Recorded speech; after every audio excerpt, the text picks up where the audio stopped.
Google Zion National Park Checkerboard Mesa, or you can go over to the Esoteric Facebook page, and I have a couple of stills, one in color, one in black and white, of this checkerboard mesa.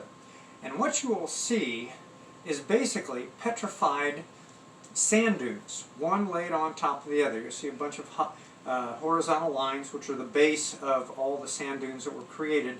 And then you will see angles within the horizontal layers that indicate the angle of approach of either the wind or the water that formed them. Now, scientists have deduced that wind or water can form sand dunes. According to the literature out at Zion National Park, these Navajo sandstones, as they are called, were created over eons and eons of time by wind. However, and you can do this yourself, if you go over to the Esoteric Facebook page and look at the black and white photo that brings out the lines much more clear, and you can actually measure them yourself with a protractor. Well, you will find that these angles are about 20 degrees. Actually, they're a little bit less than 20 degrees, about 17 or 19.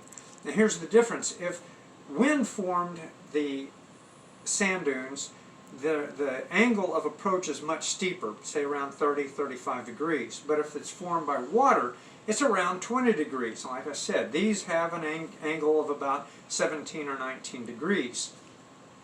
The other thing that you can tell about that these are water formed, and if they are water formed, they take a lot less time to form.